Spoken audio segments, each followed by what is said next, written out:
Hello everyone and welcome to WWWhatwas Backlash 2016. Well, the blue team was the first up to bat with a brand-specific pay-per-view. Did SmackDown knock it out of the park or pop out in the infield? Yes, I just made a baseball reference.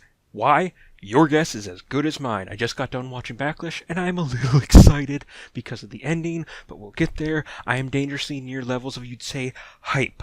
But first we have to take care of some business. If you saw my prediction video for Backlash, which I highly recommend you check out before checking this video, it's in the description because I wanted to put it there. Because, wow! I gave myself a very bizarre punishment. Should I get more predictions wrong than I do right? If I am more wrong than I am right, I have to make a WWE What Could Be fantasy booking video of Mojo Rawley winning the world title. My God, what a world that would be. But first, let's get into the pay-per-view, and we start with the Women's Six-Pack Challenge. Now, if you've been on my channel for any length of time, you know where we have to start. My God, look at Alexa Bliss. I'm gonna need a minute. Just put the heart up, future me. Ooh, boy. Oh yeah.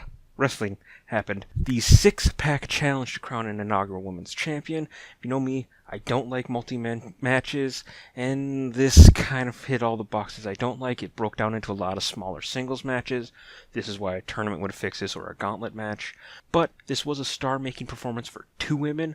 One, my bae, Alexa Bliss. She did a lot of cool flips, and I do enjoy that the crowd popped for her. And again, hammer.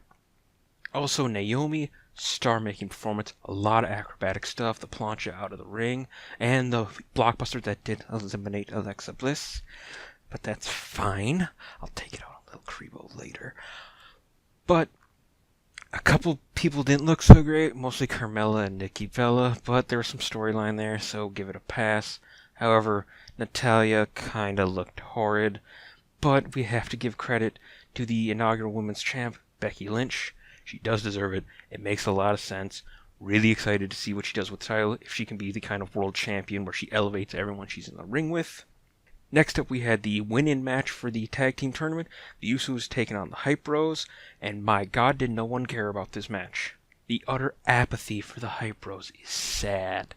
Mostly for Ryder. I don't care about Mojo Rawley. But the Usos beat the Hype Bros. I don't have any notes on this. This was a really boring match, and like the crowd, I didn't care. Next, we had the Intercontinental Championship match between The Miz and Dolph Ziggler, and this match was better than it had any right to be. Miz was amazing. Where has this guy been?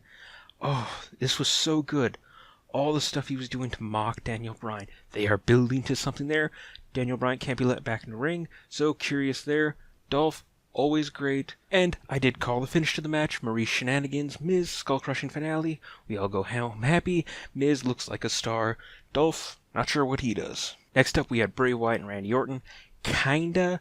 It was announced before the pay-per-view that Randy wasn't medically cleared to go into the match.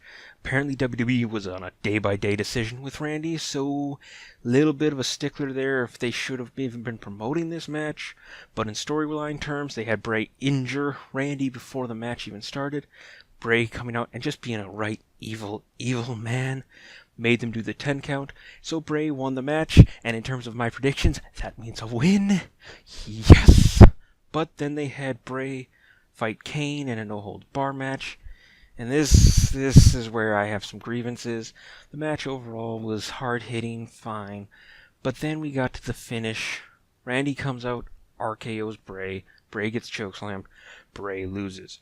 WWE, why will you not pull the trigger on Bray Wyatt? You have a wild horse that you're just holding the reins and a death grip on.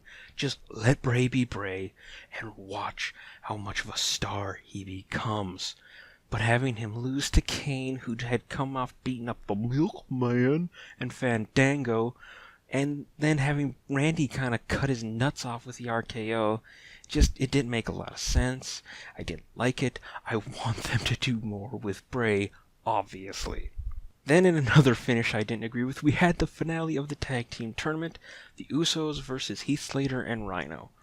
Overall, this match was it was mostly Heath getting beat up. Rhino came in for one hot tag, and then Heath and Rhino won. Now, I know the crowd was hot for Heath winning. Yes, Heath gets a contract. Yes, he's a tag champ. What are they going to do with him now? This is a case of people wanting something, but not really wanting it. People were on board with Heath as the free agent, but at some point, Rhino has to go, run for political office in real life in Michigan. I'd be willing to bet they drop the titles to the Usos this week on SmackDown. Then what do you do with Heath? He goes from this kind of attraction of, ooh, is Heath going to get a job to, oh, he's here. Who cares? He's going to get beat up. Maybe they'll reform the Social Outcast with him and his kids. Really thought it would have been better served to have the Usos win. Also, it's a bit weird that the first tag champs are a mishmash team like that. But then we come to my second favorite part of the night. The first favorite being, obviously, again, look at Alexa Bliss. Hammer. But, nope, focus. The world title match between AJ Styles and Dean Ambrose. Now, what I think a lot of people forget about Dean Ambrose is just how good this guy is. You put him in there with someone on his level, like a Kevin Owens, a Seth Rollins. But tonight it was AJ Styles, and it was just so good. It was hard-hitting, great mat work. We can't go any further than talking about AJ won the freaking belt. Mr. freaking TNA is holding Vince's crown jewel. What a time to be alive in wrestling. On one show, Kevin Steen is the champ. On the other, AJ Styles is the champ. Holy crap. Now, I know a lot of people are like, no, I didn't want AJ to win it this way, but much like Kevin Owens, we have to admit these guys are heels. They needed to win the championship heelish, and then we can just enjoy the fact that they're the champion. Oh, I'm so excited, and I am more than on board with because how good this match was. To have Dean and AJ 2 happen at, I think the next one's No Mercy? I'm not sure, they did a slight promo for it. But these guys can keep going at it again and again until I get sick of it. Like my opinion matters in that regard. Holy crap, I'm excited. AJ is the champ. Before I work myself into a complete tizzy, I'm going to wrap this one up. Now, if you like this video, if you like Backlash, if you like life now that AJ Styles is the champ, please dick kick the like button because that'd be awesome.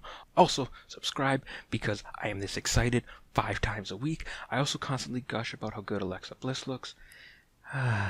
But if you didn't like Backlash, you don't like what I do here, and you don't like my face, there's a button you can sort those emotions with around here somewhere. Leave me a comment, let me know what you thought about Backlash, and until next time, that WWE What Was Backlash. Oh, yeah, I don't have to make a video about Mojo.